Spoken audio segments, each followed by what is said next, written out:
Okay, well, good morning, everyone. We're going to go ahead and get started. Some of our members are getting to their seats, and it is 9 a.m. Rosie, are we ready to begin the meeting? Yes, Madam Acting President, we are ready to begin the meeting. Okay, great. It's 9 a.m., and I call the March 8th, 2024 meeting of the SDCERS Board of Administration to order.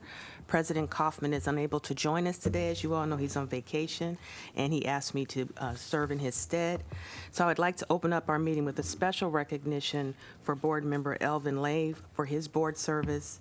Elvin will be resigning from the board following today's meeting to focus on family, work, school, and community commitments. Although Elvin's time was short, we have appreciated a positive engagement and hope he will return to SDCERS board service in the future.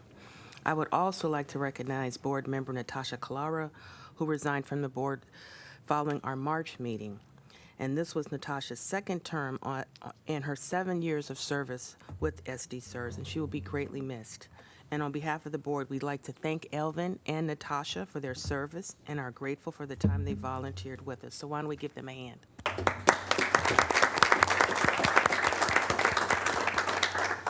Okay, and I know we're circulating certificates for them, so hopefully you all will sign the certificate of appreciation. So Rosie, do we have a quorum? Yes, Madam Acting President, we do have a quorum with the following members absent: Clifford Cheerson, Paul Kaufman, and then Michelle Bush will join us just a little bit late. Okay, great. So moving on to Section 3, public comment. I understand we have one request for public comment on business operation action item number 3, public comment which is in general in nature and not specific to today's agenda item, and we will have now.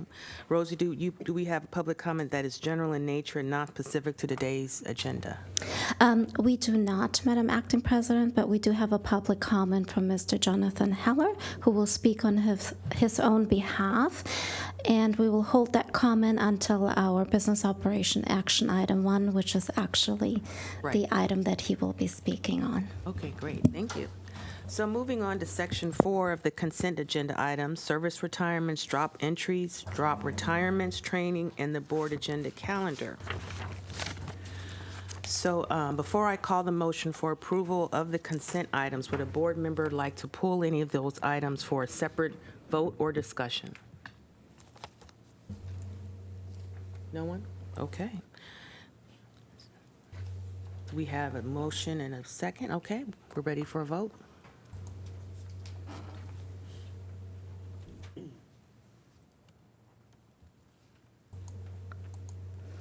And with all votes in, Madam Acting President, this motion passes 9-0. Okay, great, thank you. So this finishes our consent agenda items. Now we'll move to Section 5 of the business operations. We have 3 action items on the agenda this morning, starting with the first action item, Board President Ad Hoc Nominating Committee recommendation for the election of the Board President. So I'll turn it over to Greg. All right, thank you. It's a pleasure to see everyone this morning. Thank you so much for being here. At our March meeting, the board established an nominating committee to make a recommendation for one of our board members to serve as our board president in the coming year. And the nominating committees are Michelle Bush serving as our committee chair, Chris Brewster, Paul Lotz, Lou Maggi, and Louis Nguyen. And on behalf of Chair Bush, I would like to recognize and thank all the committee members. Thank you very much for your service. Appreciate that. The nominating committee met to consider candidates to serve as president and unanimously recommended Lisa Marie Harris to serve as our next board president. The nominating committee recognized Marie's service on the investment committee and board have been exemplary, and she brings a wealth of career, executive, and leadership along with board experience, which will serve her well in serving us as our board president. The committee believes her personification of our SDCERS values, professionalism, integrity, fiduciary, transparency, accountability, and customer service, along with her collaborative style with fellow board members, staff, consultants, will facilitate conducting our board business to ensure we deliver timely and accurate benefits to our members and ensuring the trust fund's safety, integrity, and growth. Have to mention this for the policy. Additionally, our board policy governing the election of our board president allows for board members to offer candidate consideration to the nominating committee and from the floor at this meeting. But with that, the nominating committee, if somebody on the nominating committee would like to make a motion for board president.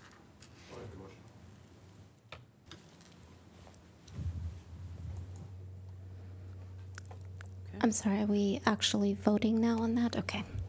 Thank you. Okay.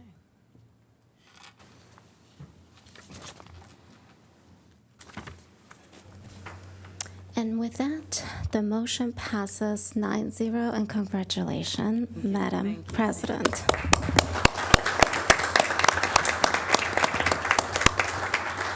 Well, I appreciate the unanimous vote and the support of the full board, and I hope to serve you all well and serve the city of San Diego. We deserve great leadership, and we're all doing great work, and let's work together to continue to make some tough decisions in the future, but hopefully not so bad.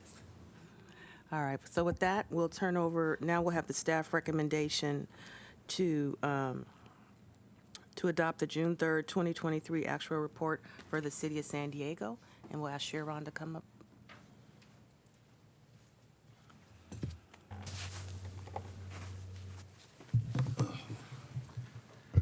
Good morning. As you notice, I'm here alone.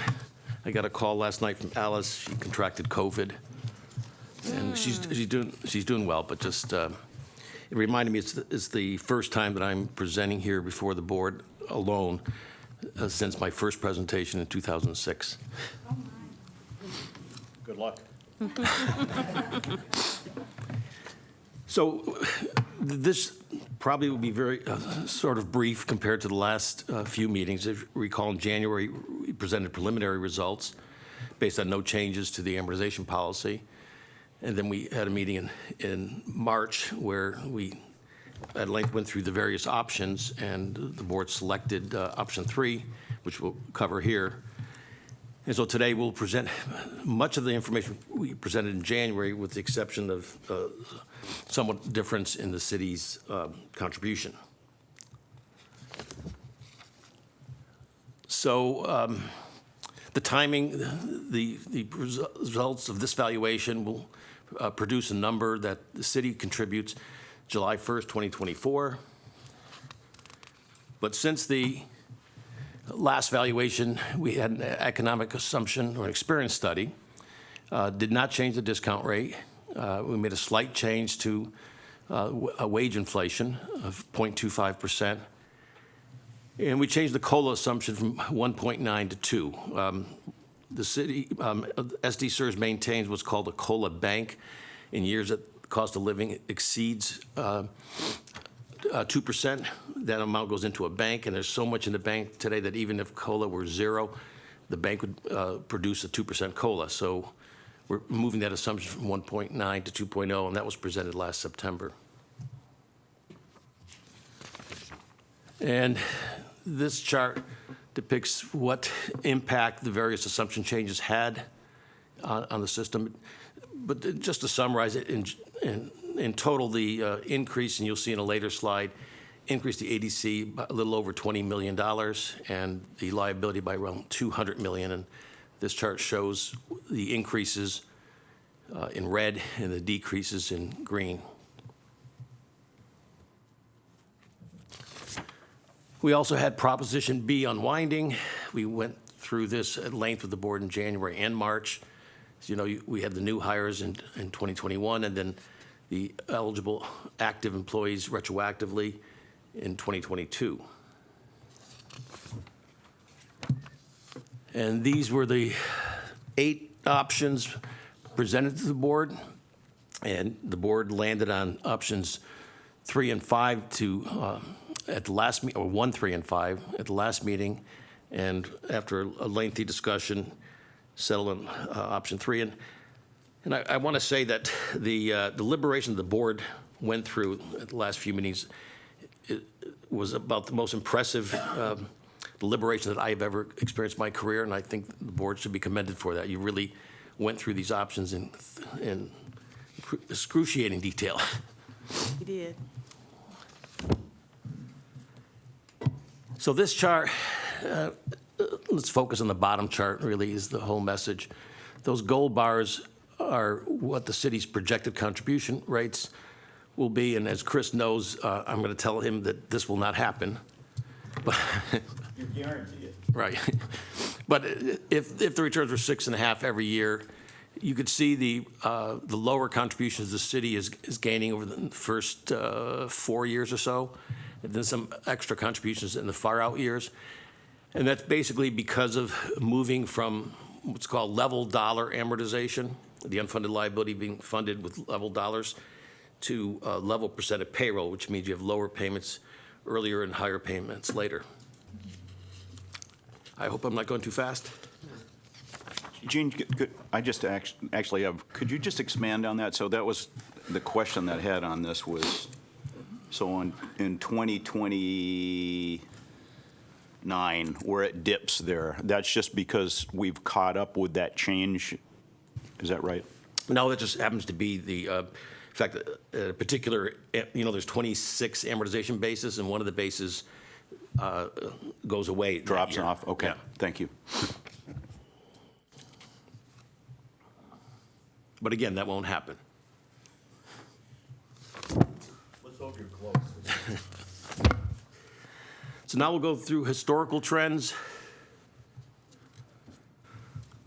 This chart is showing the system's liabilities from 1995 through 2023, and the lines are the assets, and you could see the funded ratios in the early part of the periods were in the 90s, and then we had the period of 2002 and 3, the MP1, MP2 years, where the funding ratio dripped dramatically, and also we had the dot-com.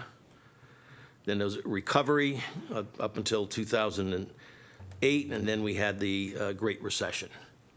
And there has been steady progress, and this chart's a little misleading because you would think the progress isn't as great as you would want.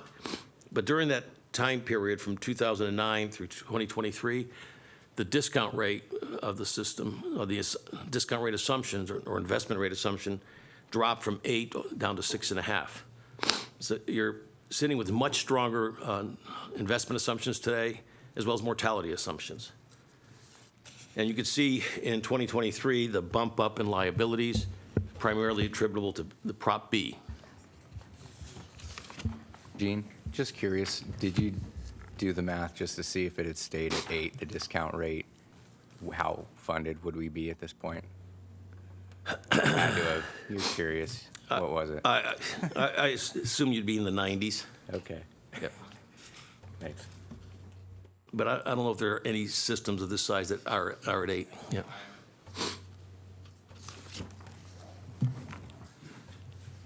The next chart is showing the city's contribution in gold, what they paid relative to the actuarially determined contribution. And in most years, you'll see the city paid exactly what's required. And one exception is in 2023, where there was recognition that Prop B funding came in, so some extra contributions were made. The city elected to make extra contributions then.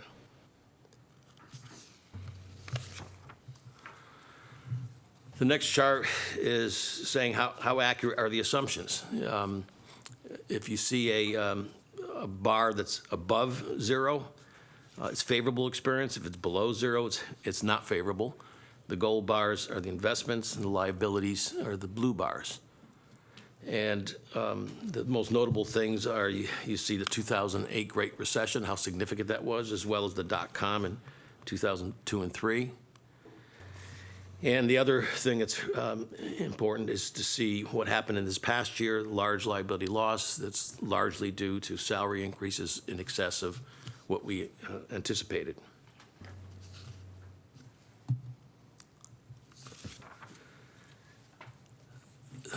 A board member several years ago asked, why has the UAL changed since 2008? And this is showing each year how the UAL changed and why. You see investment experience is in green, and those are, on this slide, it's an increase. So above 0, it's saying that, like in 2009, there $803 million increase in unfunded liability due to the investment experience. And then you see all the various other components. liability experience, contributions, assumptions. Assumptions are pretty significant here. In the teal and the purple,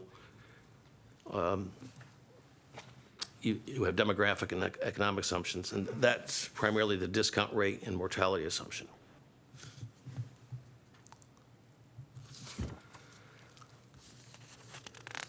Moving to the results.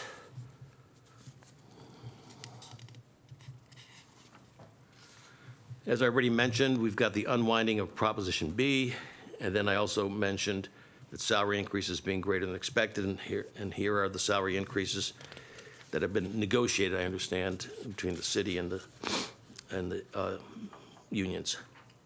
And they're all in excess of the 3.25 assumption, with the exception of elected members.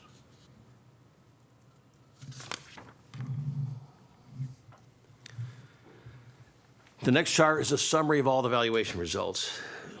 On the top, dark blue, the membership changes, and then in the gray are assets and liabilities, and in the gold area are the contributions. And probably the most significant thing on here, if you look at the membership, you see a dramatic increase in members, 73.7%. That's the Prop B members. And the next line, almost 80% increase in payroll due to the same thing. However, if you go to the gray area, the unfunded liability increased by 18.4%, again, primarily Prop B and salary increases, but the funded ratio was not impacted as great, minus 1.7 on a smooth basis, 2.9 on a market value basis.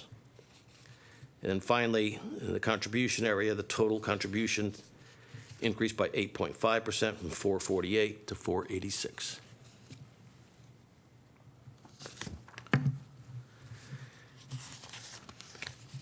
Sources of change.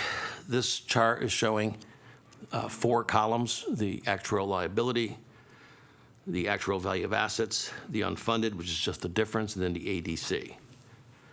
So you look at the actuarial liability, we started at 11.848 billion. The Proposition B added 332.7. There was an expected increase in any event due to just passage of time. Then the liability experience, 329, primarily salary increases. Then the assumption changes, and we're sitting now at 13.081. On the asset side, there was an influx of funding due to Prop B, so there's an additional 213 there. We expected the assets to increase with the 6.5% earnings. On a market value, the system earned a little over 5%, but on an actuarial value, I think it was around 6.74%. So therefore, there's a gain there on the actuarial value of assets. And then the unfunded is just the difference between those two. And finally, the ADC. Again, Proposition B added 47.6. We expected an increase of only 4.5.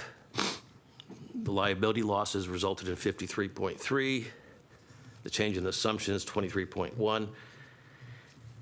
Then the amortization policy that we changed from level dollar to level percent, that dropped the ADC by 40 million.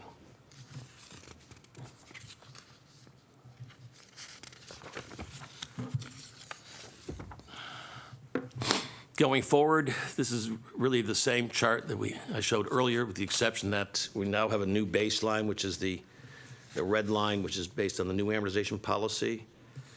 And we did extensive modeling at the last meeting and the meeting before that, so we're not going to repeat that unless the board wants us to. But I'm going to conclude with the fact that in the appendix, we've got revised member contribution rates, and the member contribution rates increase once we change assumptions. And there's a diagram, which I'm not going to go through, but explains how substantially equal works for the system. And the net result of all this is that the member contribution rate, on average, increased by about 1%. That concludes my presentation. And if there are any further questions? I've got one. So the slide that covers the increases to pay, you've got 5% in there for police. The contract we just voted on was actually a bit less than that. Were these just estimates going into it? And is that going to significantly impact the employer contributions? Well, this is saying, It says 5. yeah, on 7/123, so. It's not, it's 4. 7/123? Correct. That's behind us, right? Sorry, you're right. I'm thinking 24, the one we just voted on is Okay. 24. All right. As you were. That will affect next year. Didn't see the 23, my apologies. Go ahead. Gene, we've had some, well, I want to follow up on something Brett asked about.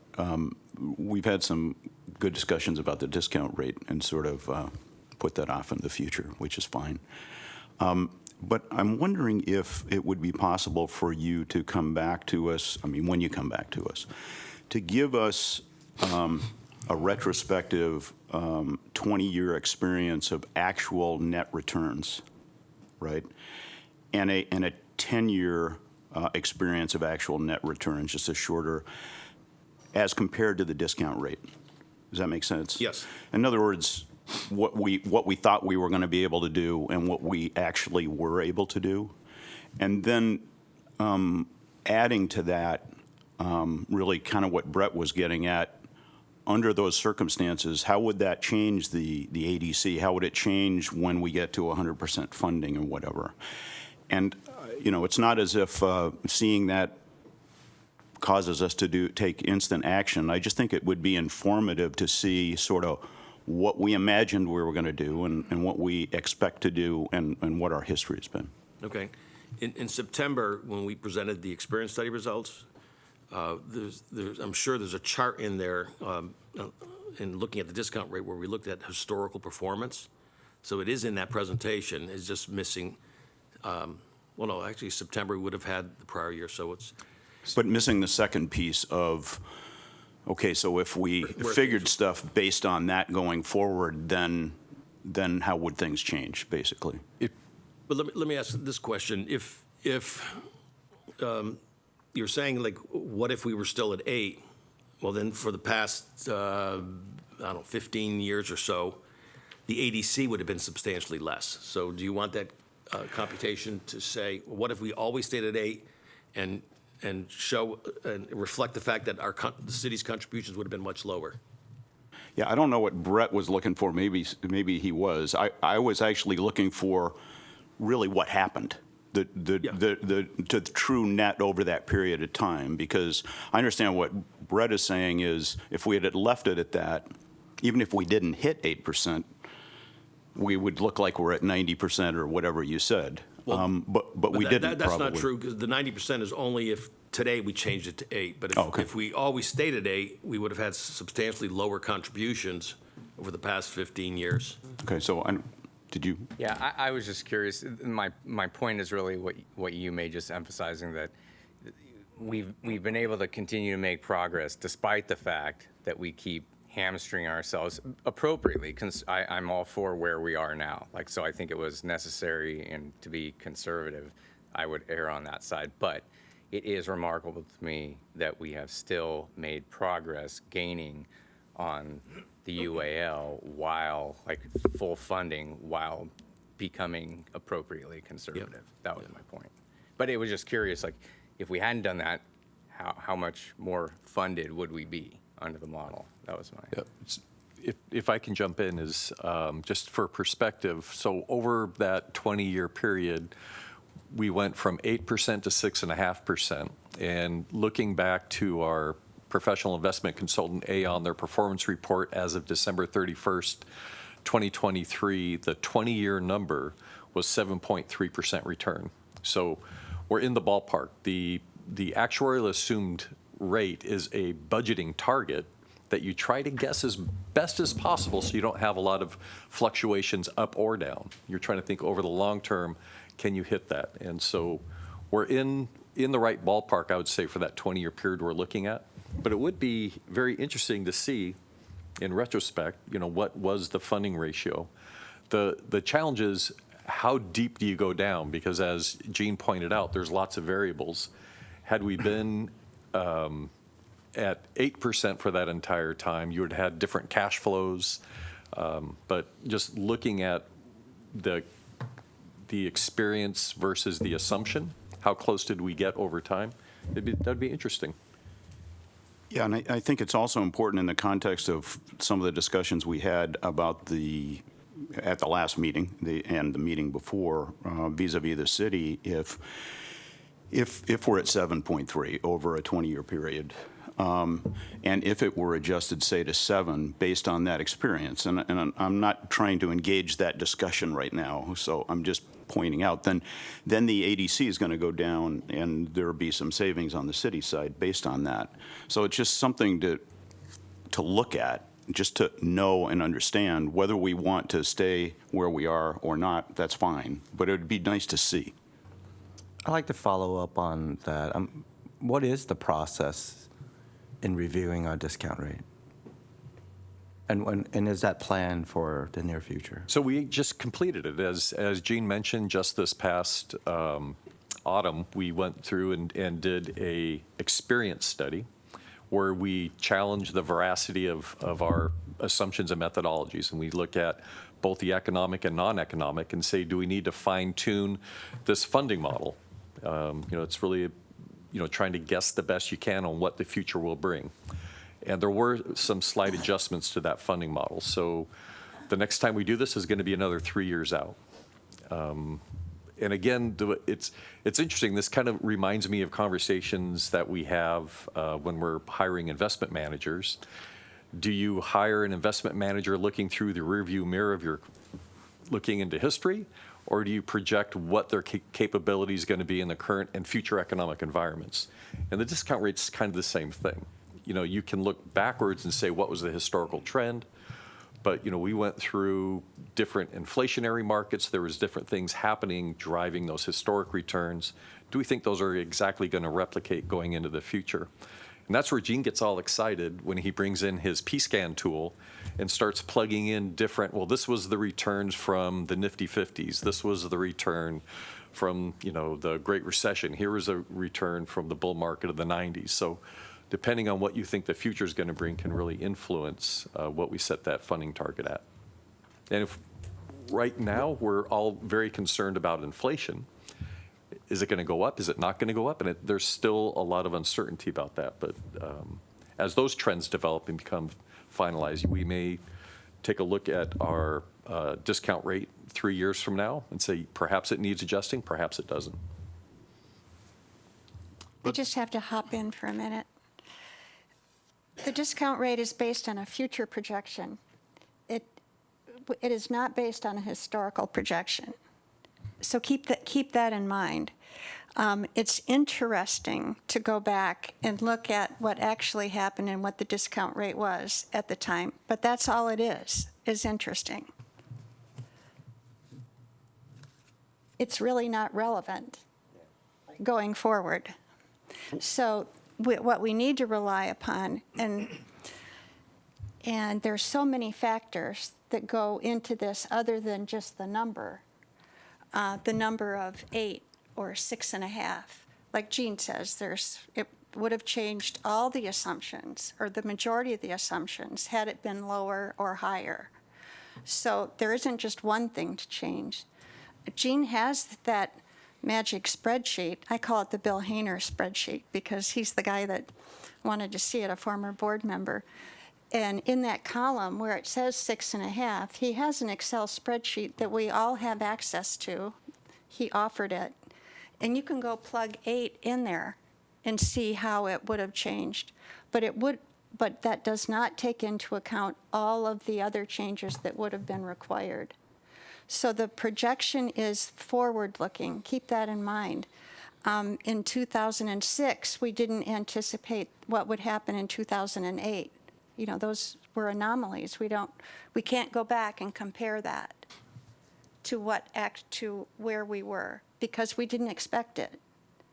And there are those things that are going to happen in the future. So this is really just an educated best estimate based upon the investment advisors as to what they see and what the research that they're doing. The economists of the government and of all the investment firms, we take that all into account. When Aon comes and gives us their presentation, it truly is a forward look. So don't be misled by if it was 8. If we plug 8 into that spreadsheet, this is what the ADC would be, because it's really just arithmetic at that point. Okay. Any other further questions or comments? I think when we were looking, Gene had modeled the actuarial returns on a smoothing basis, and I think we're like at 6.4%, which I thought really accurately reflected the discount rate. We were looking at back in September, and I was happy to see that. I thought we were at a high level of accuracy. And I just would reiterate, looking in the rearview mirror isn't a well, I guess I could. Warren Buffett more specifically says how we can expect low-digit single returns. I think he mentioned 6% going forward. And Charlie Munger referred to it, the returns going forward being mouth-wateringly low. So, you know, I like following them. I think they're interesting reads and brilliant. So, just reiterating and what Bobby said. So, yeah. Yeah, just a quick question on the revised member rates. When can employees see that change in their paycheck? Is that going to be after July 1st, first or second paycheck, just so that they can plan for that reduction in their pay? They would be effective with earnings earned on or after July 1st, 2024. So I am not an expert in the city's payroll cycles. So it would be towards the end of July that this would actually cycle through the payroll paychecks. Okay, thank you. Any other questions or comments? Okay, so the staff recommendation is to adopt the June 30, 2023 actual evaluation report for the City of San Diego. Do we have a motion? Okay, we have a motion. So Rosie, can we have a vote? Almost.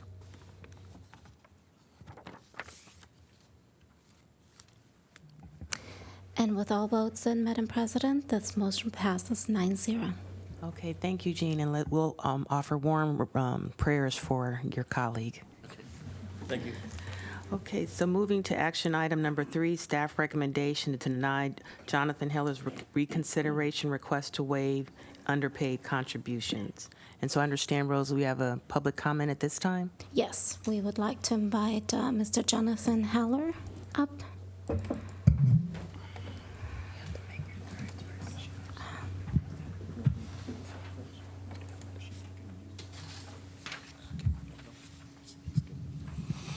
Hi, good morning, everyone. Thank you for the opportunity to come here once again and speak to you today. I respectfully ask that the board reconsider its 7-6 vote taken March 8th on my matter. Since that vote, new facts and circumstances have come to light. The board directed staff at the last meeting to find ways to make it as easy as possible for me to pay nearly $65,000 in underpaid employee contributions.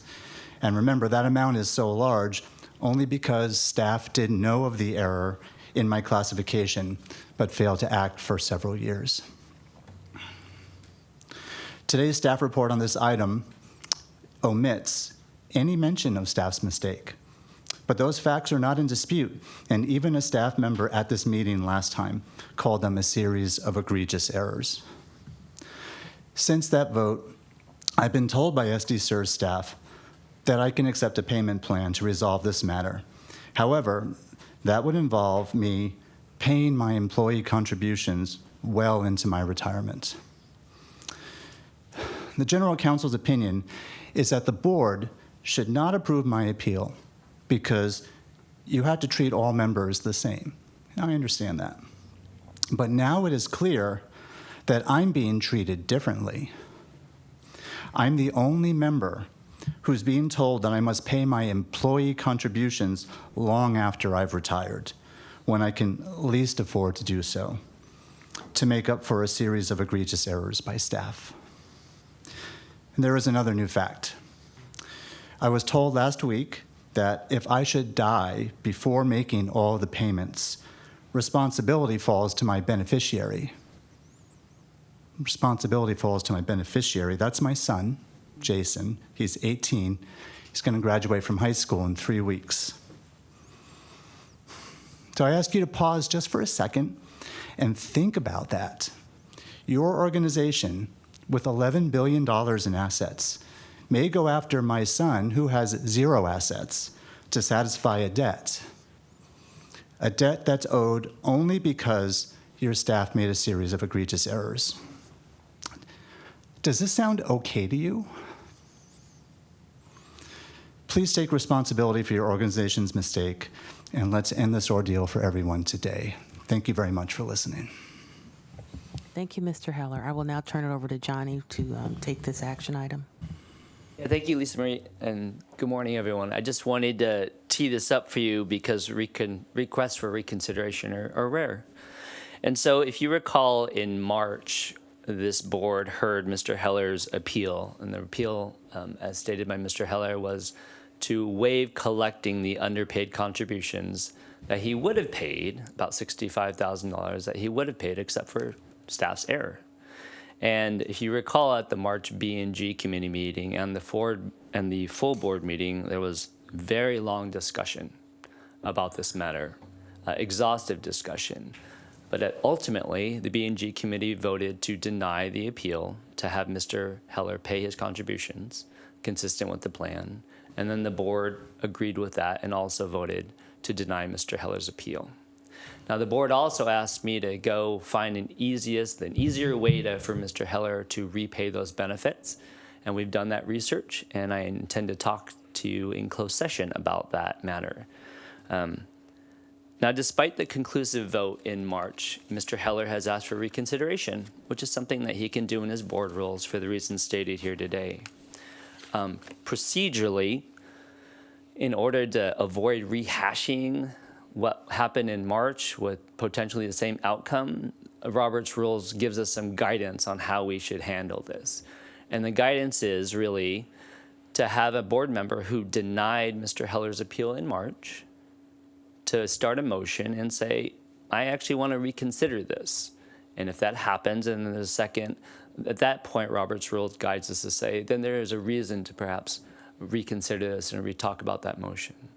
But if there isn't a vote, if there isn't a motion made by someone who denied Mr. Heller's appeal in March, then there really shouldn't be any further discussion about this, and this motion should die without any action or any further vote. Any questions procedurally? Just to clarify, so it has to be someone who approved the denial last vote as written on the very bottom of the documentation. Well, we don't follow Robert's Rules exactly, but they're there to help guide us. And in this case, it makes sense to me that if we have the same people who wanted to grant Mr. Heller's appeal continue to argue the same things, but they just don't have the votes, then we're kind of just doing the same thing over again. So I think that guidance is there to find that vote that could change. Does that answer your question, Alvin? Yes, so Madam President, did you want to set the precedent on how you want to handle this? Well, the precedent is for a member of this board to take a motion. So you have the pleasure to make a motion on this matter, or any board member. I'll make the motion. I would second that. Are there any other? Can I clarify what the motion is? I was just gonna.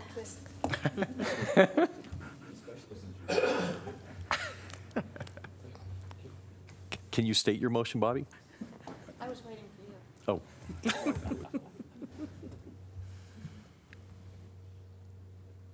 No, just your words. What would you like to do?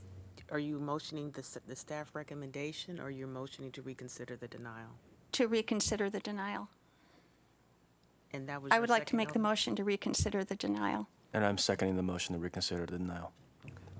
At this point, I think that it just opens discussion. And so I don't think you need to vote on this because we would literally just be voting on talking. Okay. So at this point, I welcome you, Lisa Marie, to guide this process. Thank you. Okay. So there's any other, we're going to go into closed session about this, is my understanding.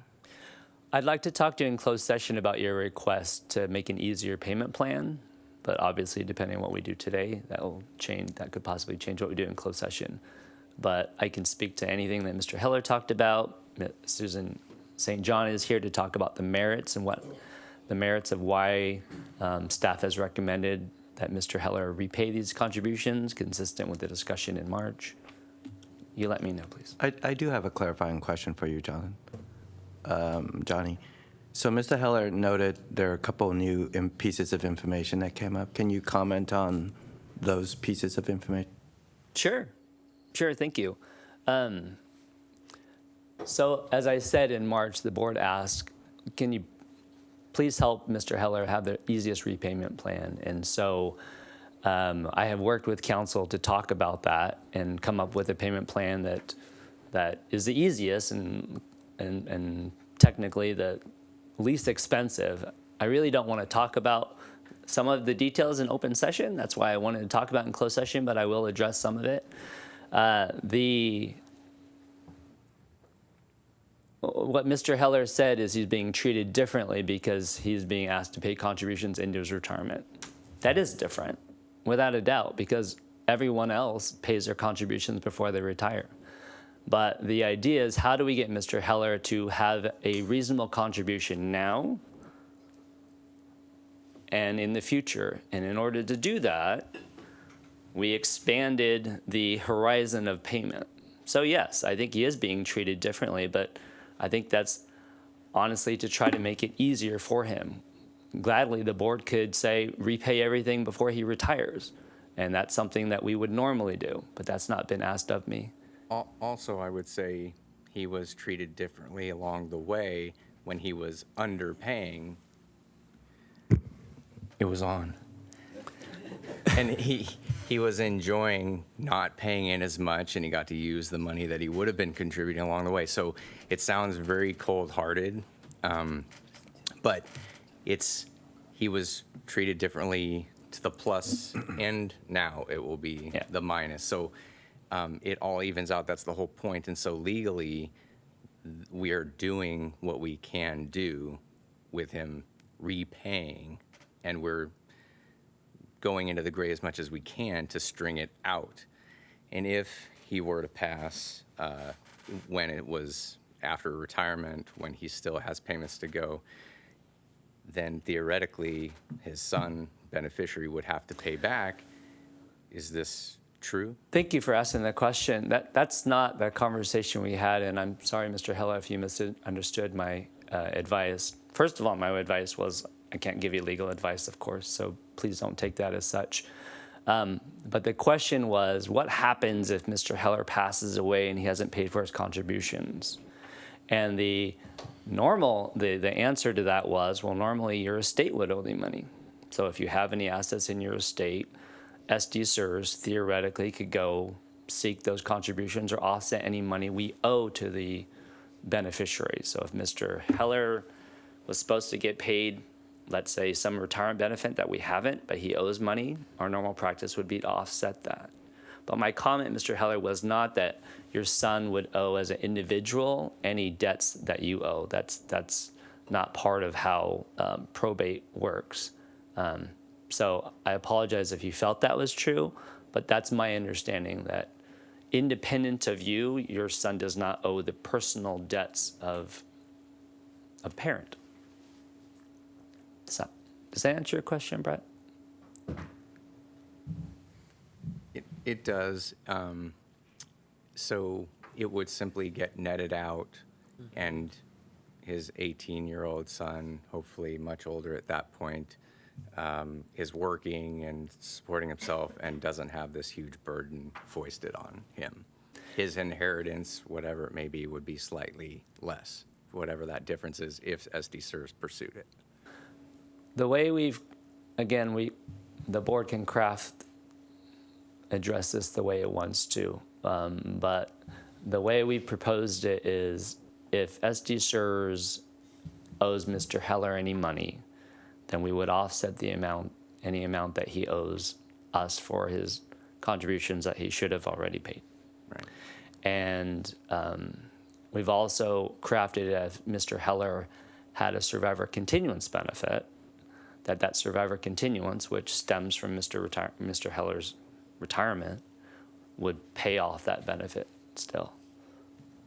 And again, legally, what the staff is recommending is what we are required to do legally. Collecting contributions. Yes. I think the details that we just talked about, we can continue to talk Right. about those. But a waiver would not be legally allowed. Yeah, we continue to believe that, principally speaking, that the board asks us to collect employee contributions. I think in principle, that's the best guidance we have. And then there has been iterations of what do we do in different situations, notwithstanding that. But John, I just want a point of clarification. So there was a motion to reconsider the request, and it was a second. So what happens next, given that motion and second? Thank you, Lisa Marie. I believe that there should be, if you want to take action, Okay. then there should be a motion to potentially grant the benefit of grant the appeal of Mr. Heller. Okay. And that would be a new motion, and if it passed, it would cancel the old motion that exists right now, which is the board has decided to deny Mr. Heller's appeal. And as I recall from the last meeting, there was some legal constraints from the board doing so, or just Legal, yes, legal constraints for granting the appeal? yes. Yes, I think detailed in Susan's memo, the reasons why staff recommends denying the appeal are stated in that memo. Are there any other comments or clarification from the board? Yeah, I have a question. Is this a topic for closed session later? Yes, And there's more information that will be given to us in closed session yes, that we don't have right now? yes. Okay, well, I would recommend that we table this item until closed session. Do that. So, Go ahead. thank you.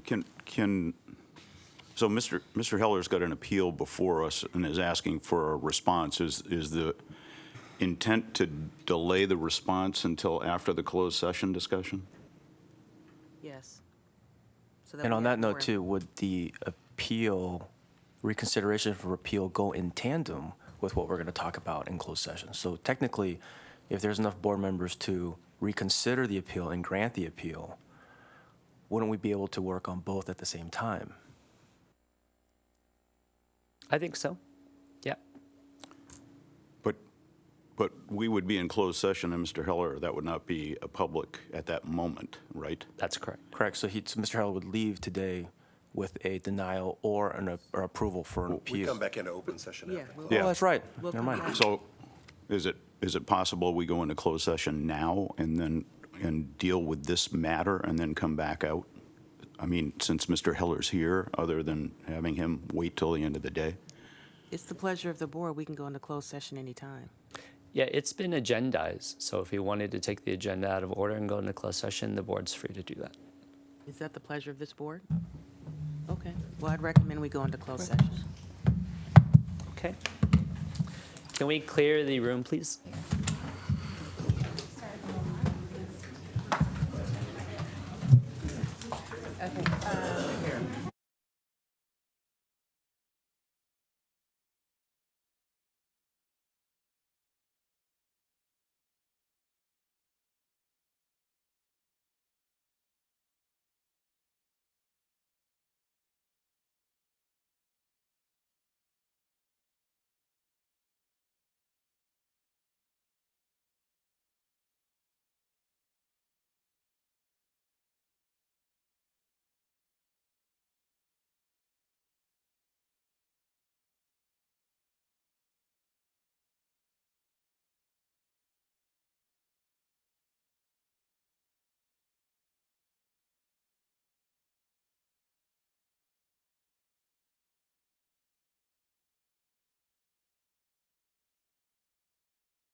Well, I just met him at the last meeting, so I had to come and tell you you're missed over there. I had a good time there. Yeah.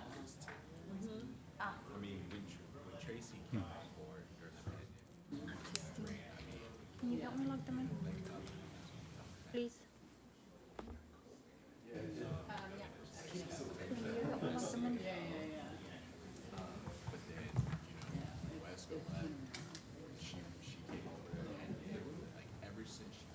Yeah.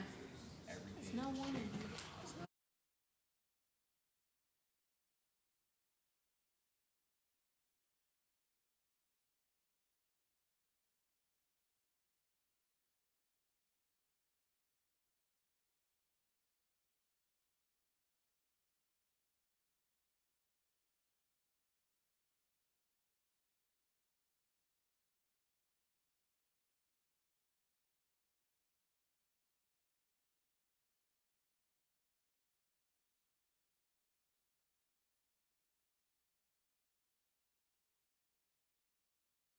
Plenty of food over there.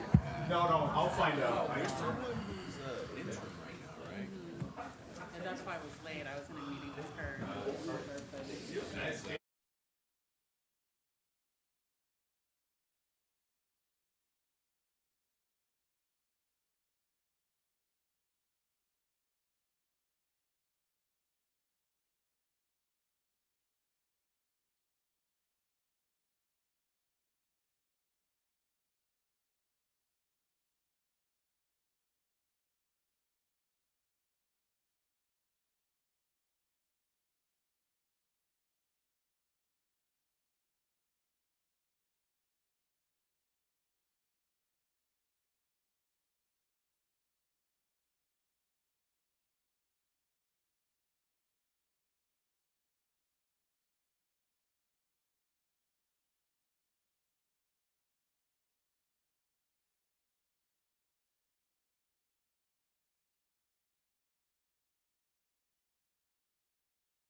Yes, Lisa Marie, we're ready to reconvene.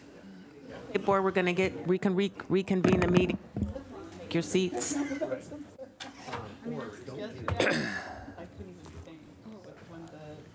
Okay, I'll turn it over to Johnny. Thank you. We just came out of closed session where we discussed the appeal of Mr. Heller, and the board voted unanimously to adopt staff's recommendation to deny Mr. Heller's reconsideration request, which was to waive underpaid contributions, and the board's authorized staff to enter into settlement discussions for an interest-free payment plan that ends upon the death of Mr. Heller. And nothing else to report out. Thank you. So this finishes our business and operations agenda action items. And prior to moving to disability, I just wanted to share with the board again, thank you again for electing me to be your president. And at the July meeting, I will have my recommendation for the vice president. And I would also like to have all the current committee chairs continue in their capacity unless you would choose to do otherwise. And if there's any members that like to change committees, I'll certainly consider that as well. And then also, again, Elvin, this is your last meeting. Again, thank you so much for your service. And I wanted to give Elvin an opportunity to say any remarks. No, I just want to say thank you to the board members. Thank you to SDCERS staff. You know, I've learned so much. Greg, Johnny, everyone, the motherliness of Rosie, for sure. Thank you all so much for having me. And I look forward to joining you at some point in time in the future after, you know, I finish school and all these projects. So thank you all very, very much. Thank you again, Elvin.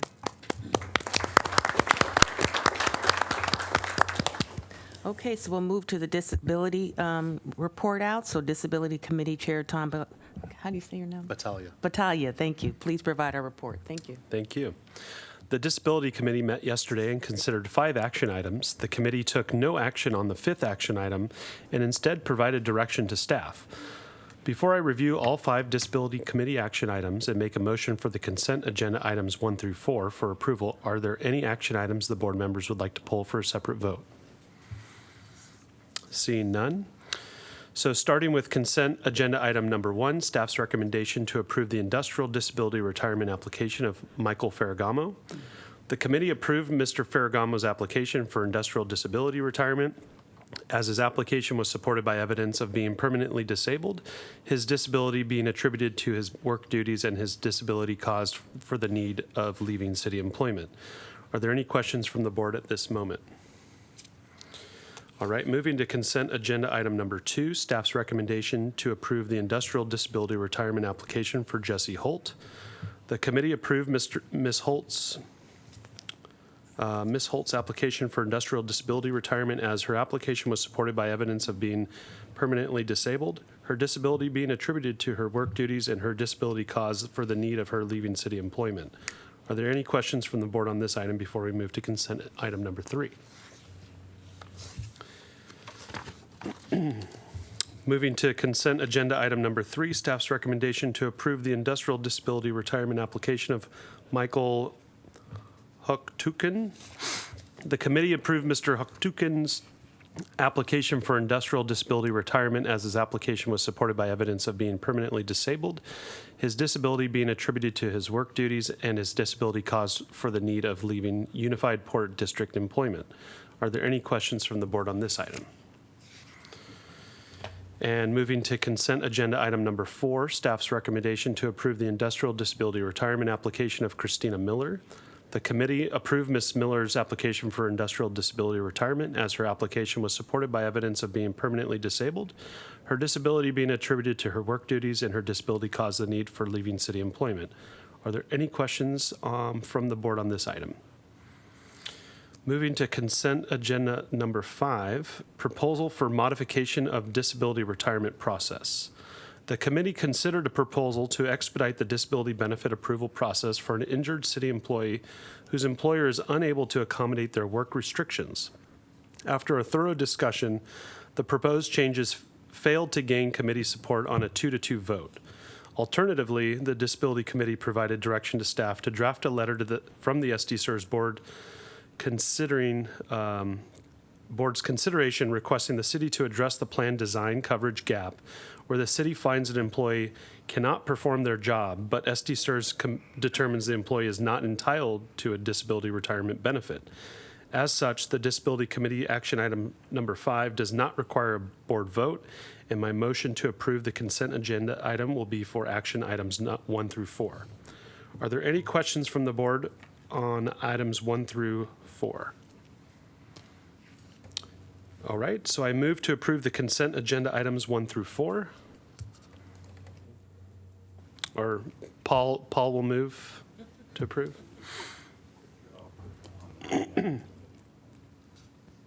And with that, the motion passes 10-0, Mr. Chair. Thank you, Rosie. Staff provided a disability status report, and it's available in the board agenda package. The disability report provides an overview of the disability application status, statistics highlighting the caseload, and is in good shape with all cases accepted within the 18-month process window, with the oldest case being resolved today. Are there any questions or comments from the board members or staff? All right, then thank you, and back to you, Lisa Marie. Thank you, Tom, for your committee report. So we'll now go to Section 7, Business and Governance Committee, and I'll turn it over to the Chair, Bobby Spoon, to give us a report out. So the B&G Committee met yesterday and considered 6 action items, and the committee took no action on the 6th item, which was the proposal for modification of the disability process, and instead supported the direction already provided to staff by the Disability Committee. Before I review the action items on the consent agenda, is there any member that has any question about them? Hearing none, the committee approved unanimously all 5 consent agenda items. They included the staff recommendation to approve the annual cost of living adjustment, staff's recommendation to determine and certify that the Port District's proposed miscellaneous member benefit changes comply with the Government Code Section 7522.02 of PEPRA, the staff's recommendation to approve a contract amendment with Sagitech Solutions Support Agreement. Staff and brokers' recommendation to purchase cyber insurance. And staff's recommendation to amend the board process on the selection of independent non-board members of the Audit Committee, Rule 5.80, benefits for rehired members and transfers to eligible position, Division 2 of the Board Rules on Contributions, and Division 11 of the Board Rules on Community Property. I move to approve the consent agendas items 1 through 5.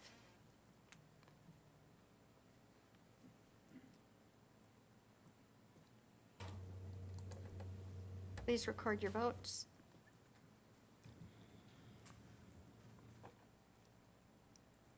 With all votes in, Madam Chair, this motion passes 10-0. Thank you. Okay. Thank you, Bobby, for the committee report. I have 2 more things to Oh, you still finished? That's Go all ahead. right. The committee heard reports from Member Services Division, from Benefits Administration Division, and the IT Division report. And the reports from Legal and Finance and members owing in excess of 10,000 was included in our board packet. Are there any questions or comments from the board or staff? Hearing none, back to you. Okay, all right, well, thank you, Bobby. So moving to the Investment Committee report, Art, as you all know, our Investment Committee Chair, Cliff Sherishon, was unable to be at the committee. He's actually celebrating his vacation in Africa, so I'm hoping he's having a great time. There was one action item that the committee made that will not come to the board, but just so the board is aware that the board did approve, or the committee approved, the staff recommendation for the selection and termination of the non-U.S. equity investment managers. Karina, did you want to speak a little bit to this? I'm happy to. So the investment committee listened to several presentations yesterday. We have recommended and was approved by the committee to terminate the 2 existing dedicated emerging market equity managers and to hire 4 new managers, all with complementary and differentiated investment approaches. And then on the international small cap side, retaining the 2 existing managers, but complementing with a 3rd. Again, the 2 existing managers have both a growth and a value approach, and so adding a core fundamental manager made sense. So those were the decisions at a really high level. We reviewed the process with the investment committee, and each manager presented their strategy as well. Can you just provide general highlight of why we terminated the 2 managers? Certainly. So the 2 managers, just to name them, Neuberger Berman and Aberdeen, they each managed roughly $40 million, a little bit north of $40 million for the total fund. In both cases, there has been some underperformance of the strategy. In Neuberger's case, they actually had a very strong first quarter and were able to make up quite a bit of ground. Both managers have also experienced some changes in personnel, and this does concern us on a more go-forward basis. Those are, again, really high-level comments. Thank you, Karina. Are there any questions for Karina on that particular decision? Okay, thank you. So there's 2 action items that the committee voted on, but also the board needs to vote on. The first one is and they're both structural changes to the portfolio. One is a change to the private equity portfolio, so there's a structure and review recommendation. And there was also reviewing and revisiting the diversifying strategies portfolio structure and review. So I'll turn it over to Karina. Thank you. So just to review those items at a high level, Chris has a question. Go ahead. Go ahead. You want to have a question on the private equity or the one? Okay, well, let her finish first and then we'll. Very good. We discussed at the investment committee and now here at the board setting in some broad guardrails for our private equity exposure. And this follows on earlier structure reviews for our private debt portfolio that we discussed in November, and for our real estate and infrastructure portfolios that we discussed in March. So we're sort of rounding the corner on our private investment allocations to set some guardrails, broad parameters for risk for the private equity portfolio. The board may recall this allocation was set up with two private market advisors in really go-anywhere strategies where the managers could invest as they saw fit, and has continued in this structure until now. So what we wanted to do is look at how much risk each manager is taking. The managers are complementary in styles. So one manager focuses more heavily on growth equity, while the other focuses more heavily on small and mid-cap buyouts. What SDCERS does not have as much exposure to compared to the Burgess universe, which is a universe and not an index, it's not investable, is larger cap buyout deals, and we also have quite a bit more in growth equities. So from a risk perspective, it's just good to keep that in mind as we consider pacing to the two advisors, that again, they are complementary, they're doing different things in different areas of the market. Both advisors try to mitigate risk through the vehicles that they choose, and that being more seasoned primaries, secondaries, and co-investments, which also helps reduce some of the fees as well. So that is beneficial, but nevertheless, we want to set some broad guardrails in place for the overall allocation so that we think more holistically about how we manage risk and how these two portfolios integrate together, and that's in keeping with our vision to be more holistic in risk management. On the diversified strategies. Oh, actually, can you speak to a little bit about the next steps? Because there'll be an implementation plan, and so these reviews will come back for the board for further clarification. Yes, absolutely. And Aon is helping us in this endeavor. So we will be revisiting the investment guidelines for both of the investment managers, both of the private market advisors. And again, we're not trying to have them do entirely different things. They are working in their areas of expertise, but it's more that at the highest level, at the board level, that the board is setting some parameters for the amount of risk that is appropriate for the plan. And Aon is doing this through looking at multiple databases as well as their client base to ensure that our risk is in line with most public pension plans. Okay, great. And so Chris has a question on this item. Thank you. Thanks, Karina. So, as you know, I have some discomfort with the private equity stuff, and we've talked about that, so I won't get too far down the road on that. But earlier this year, and Aon's done a lot of the advice for us. Earlier this year, as I think you know, the Securities and Exchange Commission announced settled charges against Aon for misleading their client, the Pennsylvania Public School Employees Retirement System. And I'm reading from the SEC's press release, and the charges were settled and so forth. And then after that, from what I've read, the Pennsylvania Public Schools Employees Retirement System decided to mostly divest from private equity because I guess that was a part of the whole issue that ended up with FBI investigations and all kinds of things that went on. Two questions.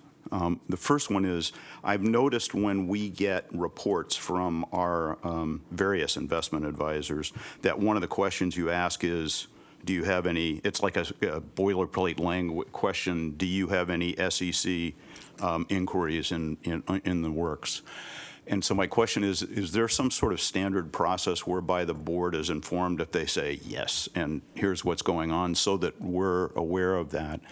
And you can answer both of these questions. And the second question is, considering what happened in that Pennsylvania case or whatever, is there any, should that raise concerns for us? Thank you. Thank you, Chris. I won't speak to the specifics of the Pennsylvania case. I do know that Aon was retained for performance reporting for that entity. We have taken on that we will work with State Street as a second calculator of performance, if you will. They are actually the book of record as our trustee. So it would actually be best practice and standard for our custodian to calculate performance. And so I do know this was an issue with Pennsylvania. This will help us with monthly performance to catch any anomalies compared to quarterly. So the increased frequency should help us to ensure that the data has good integrity. In regards to the SEC inquiry, we do keep the board abreast as we become aware of information. You may recall, if you look back in the record, that we did notify the board of an SEC inquiry into Dodge & Cox last meeting. We do not have any updates further from the manager, and we did ask the manager specifically before this meeting. Other than that, we are not aware of any SEC investigations ongoing presently. And this was an item that was included in the response for information requests that was sent to all of the new managers that we hired. So it's included in our due diligence questionnaires for the managers to explain any issues, deficiency letters, findings, what have you, from the SEC. So it's something we consider, and we would keep you apprised of it. Of course. Are there any other questions for this item number 1? Otherwise, let's move to diversifying strategy portfolio recommendation. Okay, so the last item was really more of an educational item. We did not make any changes to the diversifying allocation. As you may be aware, we have a 4% allocation to what we call diversifying strategies, and they're intended to reduce the risk of the portfolio to our other publicly held asset classes and just in general. And it's currently 100% invested. This 4% is 100% invested in 2 strategies that are called managed futures or trend following strategies. So we have Systematica and we have Lynx. And they both specialize in slightly different areas of the market. And so therefore they are complementary. We didn't make any changes to the manager lineup within that strategy or portfolio. And we also did not, at this time, introduce any new allocations. We do have a 4% allocation to diversifying strategies. Should that increase through our process of asset allocation studies, then we could possibly consider diversifying that further. But at present, we took the opportunity to do some education with the committee and essentially ask for a ratification of the current holdings. Are there any questions on those items? Okay, well, I move a motion to approve. Rosie, can we take a vote?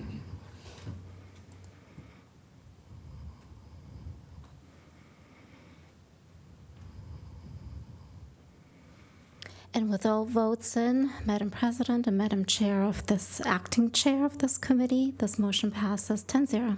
Thank you, Rosie. So that concludes the investment report. So moving to the last section, which is questions and comments from the president, trustees, and staff. And I know Louis has some comments he would like to make, so I'll turn it over to Louis. Yeah, I just wanted to comment on the importance of investing in our board and the connectivity of board members, because when tough conversations come along, we rely on trusting each other. And I think it pays dividend for us as an organization to have structured events where board members can socialize and connect on a deeper level than so the daily working of the organization. And I think in light of several of the hard meetings that we've had and some very dynamic and tense meetings that we've had, the fact that we all came out of it still friendly and still civil, I think to me is a proof of concept and a proof the importance of investing in that. And so looking into the future, in my mind, I think that's something that we should lean into. And so my suggestion and thought and ask for the staff is to look into more of those sort of social events for us to be able to connect. Go ahead, Greg. So you'll be getting a calendar invite to celebrate the board service of Elvin Lai and Natasha Kalura, so we can celebrate and talk about the hard work that this organization does and provide them the respect and honor they deserve. Thank you, Louis. Greg, I was wondering, because I think Louis is looking at something more comprehensive, perhaps maybe at the July or September meeting, perhaps you and the staff can develop an overall plan for opportunities for the board to get together, still meeting, all of our Brown Act and all the other requirements, but maybe there's an opportunity to still meet the rules that we can have some opportunity for socialization. I could do that. Would it be appropriate to bring that plan to the Business and Governance Committee for their consideration and sound, fine tuning? Oh, we would love to hear it. Excellent. Okay, great. So you think you'll bring something in July or September? What time frame you think? I'm looking for July. Okay, awesome. Does that meet your needs? Mm-hmm. Oh, Michelle, go ahead. I just wanted to follow up on, after the last meeting, we all received a PRA requesting information for any communication we had regarding the items that we discussed. Can we get some feedback on what happened after that? Sure, I can speak to it quickly, if you will. So the SDCERS received a Public Records Act related to a vote taken in March, and I appreciate everyone's response to that, staff as well as the board, and we responded to that request, and nothing further has happened. Thank you, Michelle. Okay. Are there any other comments or questions from the board? Yeah, just one that I heard from another board member a concern about a circumstance in which a member of the audience raised the possibility of some sort of legal action toward one or all of us, somewhat related to this. And it sounds to me like it would be useful if we got a little bit of a rundown from our general counsel on what levels of protection we have. Because it sounds like at that time there was a feeling that we're blowing in the wind here. And I think there are some protections, but it would be nice if we were better informed about that. Are you asking the general counsel to come back with that? Yeah.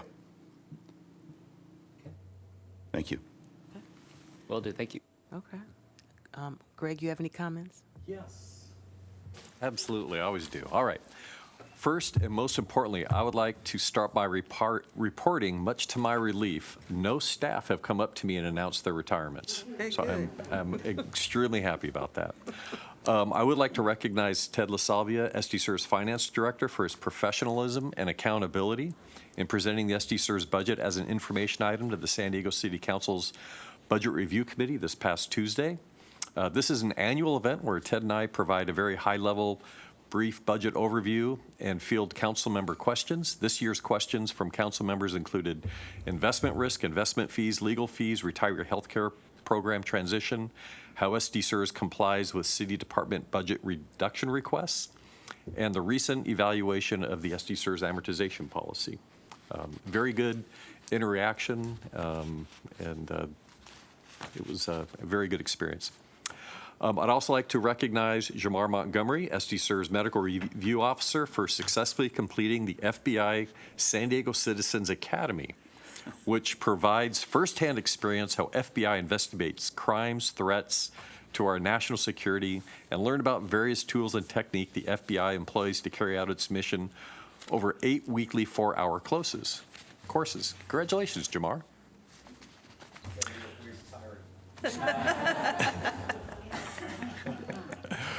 I would like to recognize Johnny Tran, SDCERS General Counsel, for speaking at the Pan-Asian Lawyers of San Diego meeting on the state-mandated legal education topic of implicit bias, with the goal to provide education on how Johnny controls his own biases and identifies the implicit ones too. Nice job, Johnny. I would like to recognize our Benefits Administration, Information Technology team, Member Services, Legal and Finance for their work implementing the Unified Port District's new benefit tier.